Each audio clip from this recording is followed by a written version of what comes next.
A very exuberant good morning to all. Today we will start chapter 4 वीरता का सम्मान। इस पाठ में पंचनंद प्रदेश के राजा पुरु, सिकंदर और आम्भी के बीच हुए संवाद का वर्णन किया गया है और इस पाठ का उद्देश्य बच्चों में देश प्रेम और स्वाभिमान की भावना का संचार करना है। इसमें 4 पात्र हैं। पहला पात्र है सिकंदर, वो यूनान का सम्राट है। दूसरा पात्र है आम्भी, वो तक्षशिला का राजा है। तीसरा पात्र है पुरु, वो पंचनद प्रदेश का राजा है। और चौथा पात्र है सेनापति, जो कि यूनान का सैनिक है, अर्थात सिकंदर का सैनिक है। अब इसमें बताया गया है इस पाठ में कि सिकंदर का सैनिक शिविर है और सिकंदर एक ऊंचे आसन पर बैठा हुआ है। उसके बाईं तरफ एक साधारण से आसन पर तक्षशिला का राजा है, उसका नाम है आम्भी, और सिकंदर के दाईं ओर 2 सैनिक खड़े हैं। अब सिकंदर क्या बोल रहा है वो सुनिए। महाराज आम्भी, मुझे आज अत्यंत प्रसन्नता हो रही है कि मैंने आप जैसा मित्र पाया है। आपकी सहायता से ही हमने पुरुराज पर विजय प्राप्त की है। आपकी इस सहायता के लिए हम आपके आभारी हैं। यहाँ पर सिकंदर जो राजा है आम्भी, उसे बोल रहा है कि आपने मेरे साथ मिलकर, जो हम दोनों ने मिलकर जो युद्ध किया था, उससे हमने कहाँ पर विजय प्राप्त कर ली? पंचनद प्रदेश पर विजय प्राप्त कर ली, और इसके लिए मैं आपका क्या हूँ? आभारी हूँ। फिर आम्भी क्या बोलता है? आम्भी बोल रहा है, महाराजाधिराज, यह आप क्या कह रहे हैं? यह तो मेरा सौभाग्य है कि आपने मुझे सेवा का अवसर प्रदान किया है। आपकी सेवा करके मैं धन्य हो गया हूँ। सैनिक वेश में द्वार रक्षक का प्रवेश। अब वो आम्भी जो था वो महाराज सिकंदर को बोल रहा है कि ये तो मेरा सौभाग्य है कि मुझे सेवा का अवसर मिला और आपकी सेवा करके मैं क्या हो गया हूँ? धन्य हो गया हूँ। द्वार रक्षक प्रवेश करता है। वो बोलता है, महाराज की जय हो। सेनापति बंदी महाराज पुरु की आपकी सेवा में प्रस्तुत करना चाहते हैं। अब पुरुराज को उन्होंने जीत लिया था, पंचनद देश को। तो पंचनद प्रदेश को जीतने के बाद में जो राजा पुरु था महाराज, उसको उन्होंने बंदी बना लिया था। बंदी बनाने के पश्चात उन्होंने कहाँ रख लिया था? उसको किसी कारागृह में बंद करके रख लिया था और उसके बाद में उसको प्रस्तुत किया गया था। कहाँ पर? दरबार में। सिकंदर बोलता है, आज्ञा है, पुरुराज को शीघ्र हाजिर किया जाए। द्वार रक्षक, जैसी आपकी आज्ञा महाराज। अब सिकंदर बोलता है कि उसको जल्दी से लाया जाए और मेरे सामने हाजिर किया जाए। तो द्वार रक्षक जाता है और वो बोलता है कि जैसी आपकी आज्ञा। सेनापति अब पुरु को लेकर आते हैं महाराज के सामने। तो सेनापति प्रवेश करता है और बोलता है, महाराज की जय हो। पुरुराज बोलते हैं, मैं भारत वीर पुरु यूनान नरेश को अभिवादन करता हूँ। अभिवादन यानी नमस्कार करना। आम्भी बोल रहा है, अरे पुरु, तुम बंदी बना लिए जाने पर भी अपने को भारत वीर कह रहे हो। ऐसा कहते हुए तुम्हें शर्म नहीं आ रही? वो राजा बोल रहा है सिकंदर कि अरे पुरु, तुम्हारे को मैंने बंदी बना लिया है, उसके पश्चात भी तुम अपने आप को भारत वीर कह रहे हो। ऐसा कहने पर तुम्हें शर्म नहीं आ रही? पुरु बोलता है, वीरता वीर भाव में है आम्भी। मैंने तो अपनी पूरी शक्ति और पराक्रम से युद्ध किया है। तुमने क्या किया? तुमने तो शत्रु के सामने आत्मसमर्पण कर दिया। तुम तो देशद्रोही हो। तुम्हें इतिहास कभी क्षमा नहीं करेगा। अब यहाँ पर बताया गया है कि जो आम्भी था, उसने जब सिकंदर से युद्ध किया था तो उसने क्या कर दिया था? आत्मसमर्पण कर दिया था। जबकि एक जो वीर जो राजा होता है, उसको क्या करना चाहिए? अपने राज्य की रक्षा करते हुए अगर कोई दूसरा राज्य हमारे राज्य पर आक्रमण कर रहा है तो हमें, चाहे हम हमारा बलिदान हो जाए, लेकिन हमें कुर्बानी देने से डरना नहीं चाहिए, परंतु आत्मसमर्पण नहीं करना चाहिए। लेकिन यह आम्भी जो था थोड़ा डरपोक टाइप का राजा था, तो इसने क्या करा था? आत्मसमर्पण कर दिया था।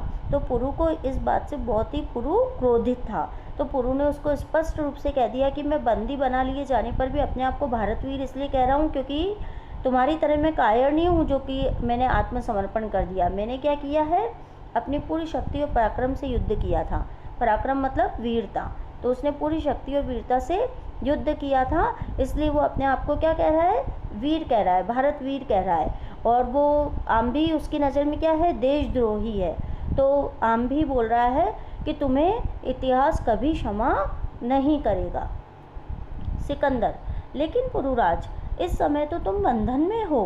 पुरु बोल रहा है, महाराज, वीर पुरुष के लिए बंधन और मरण अथवा जय और पराजय बराबर है। मुझे खुशी है कि मैंने अपना कर्तव्य पूरी निष्ठा और ईमानदारी से निभाया है।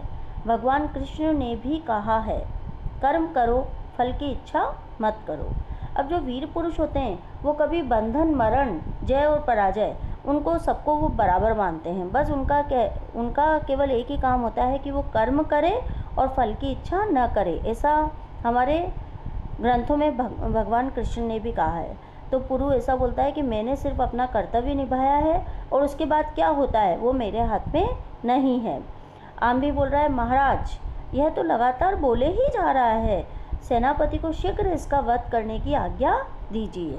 अब जब पुरु ऐसा उसके लिए बोलता है कि तुम देशद्रोही हो, तो आम्भी को गुस्सा आ जाता है। तो आम्भी सिकंदर को बोलता है कि महाराज, ये तो लगातार बोले ही जा रहा है, आप एक काम करिए, सेनापति को आदेश दीजिए कि शीघ्र ही इसका वध कर दे।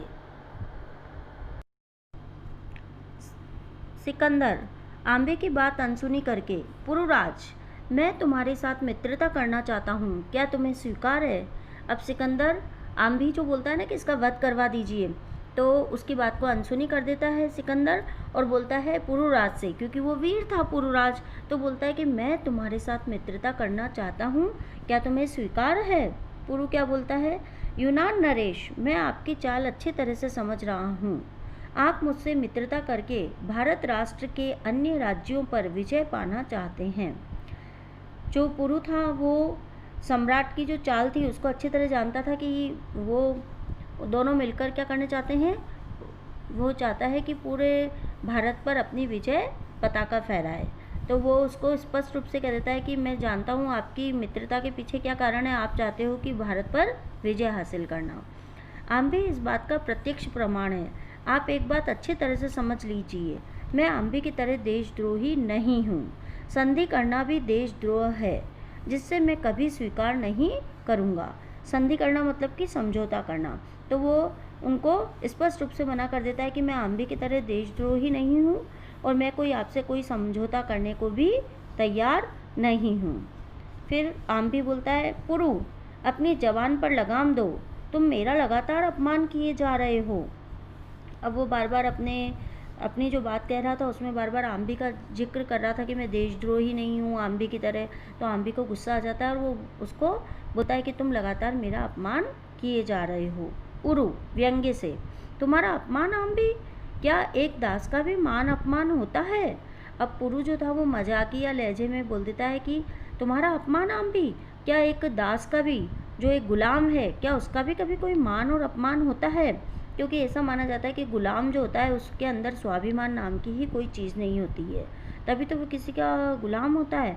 तो वो बोलता है कि तुम्हारे लिए मान और अपमान की कोई मूल्य नहीं है। सिकंदर, पुरुराज, आप भारत को एक राष्ट्र मानते हैं, लेकिन मैं आपके विचारों से सहमत नहीं हूँ। आपके भारत राष्ट्र में तो राजा परस्पर लड़ते ही रहते हैं। अब सिकंदर भी पुरुराज से कह देता है कि जो आपका भारत राष्ट्र, जिसे आप बहुत ही एक राष्ट्र मानते हैं और जहाँ पर आप एकता की बातें करते हैं, वो राष्ट्र जो है वो उसके जो सारे राजा हैं वो तो आपस में क्या करते रहते हैं, लड़ाई झगड़े करते रहते हैं। तो वो पुरुराज को इस तरह से अपनी बात बताता है। पुरु, यूनान नरेश, यह है हमारा आंतरिक मामला है। क्या एक परिवार में कभी मतभेद नहीं होता? विचारों में भिन्नता होते हुए भी सभी एक ही परिवार के सदस्य रहते हैं और आवश्यकता पड़ने पर एक दूसरे का सहयोग करते हैं। ऐसे ही हमारे राष्ट्र भारत में भी विभिन्न धर्मों और संप्रदायों के लोग रहते हैं। उनमें भी वैचारिक मतभेद हो सकता है, लेकिन वास्तव में सभी भारत माँ की संतान हैं। आवश्यकता पड़ने पर सभी भारतीय एकजुट होकर सहयोग करते हैं। अब पुरु जो है वो यूनान नरेश को समझाता है कि यह हमारा आंतरिक मामला है। अगर हम एक दूसरे से लड़ते भी हैं तो भी जब भी हमारे जब भी आवश्यकता पड़ती है तो हम एक दूसरे का क्या करते हैं, सहयोग करते हैं। सहयोग मतलब सहायता। और ऐसे ही हमारे राष्ट्र भारत में, इसी कारण से भारत में विभिन्न संप्रदाय और धर्मों के लोग रहते हैं और उनके वैचारिक मतभेद मतलब विचारों में अंतर जरूर है, लेकिन वास्तव में सभी किसकी संतान है, भारत माता की संतान है, यानी कि हम सब एक हैं। और आवश्यकता पड़ने पर हम क्या करते हैं, एकजुट हो जाते हैं और एक दूसरे का सहयोग करते हैं। इस तरह से वो अपने जो सिकंदर ने कहा ना कि तुम तो आपस में लड़ते झगड़ते रहते हो, इसलिए पुरु ने ये अपना विचार रखा कि ऐसा नहीं कि हम केवल लड़ते झगड़ते रहते हैं, बल्कि वक्त आने पर हम एक दूसरे की मदद भी करते हैं। सिकंदर, तब तो मैं सोच रहा हूँ कि भारत पर विजय प्राप्त करना एक कठिन कार्य है। अब सिकंदर को पता लग जाता है कि भारत पर विजय हासिल करना कोई इतनी मामूली बात नहीं है।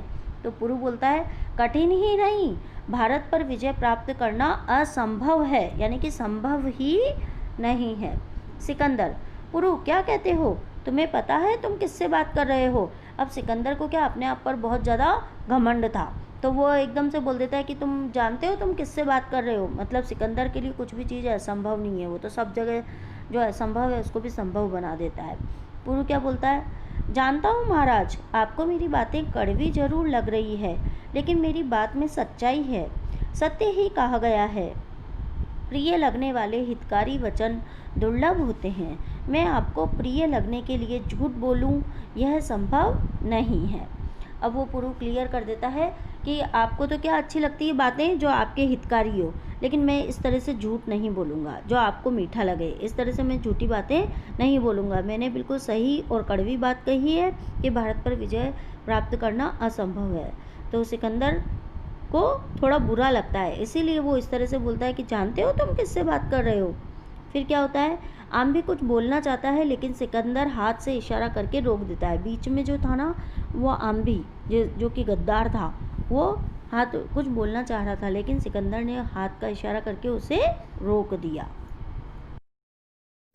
सिकंदर, पुरुराज, आपकी सत्यवादिता और विचारों ने मुझे बहुत प्रभावित किया है। इस समय आप हमारे बंदी हैं, बताइए हम आपके साथ कैसा व्यवहार करें। अब वो सिकंदर जो है वो पुरुराज की जो सत्यनिष्ठा है, सत्य बोलने की जो आदत है और उसके विचारों से बहुत ही प्रभावित हो जाता है, और वो बोलता है कि इस समय आप हमारे बंदी हैं, लेकिन फिर भी आप बता दीजिए कि आपके साथ किस तरह का व्यवहार किया जाए।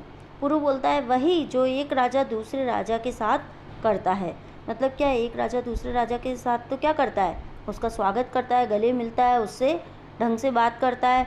ऐसा नहीं कि गुलाम की तरह, जो गुलाम को हम कोई कुछ भी कह सकते हैं, कारावास में भी डाल सकते हैं, तो उससे हम घृणित कार्य भी करा सकते हैं।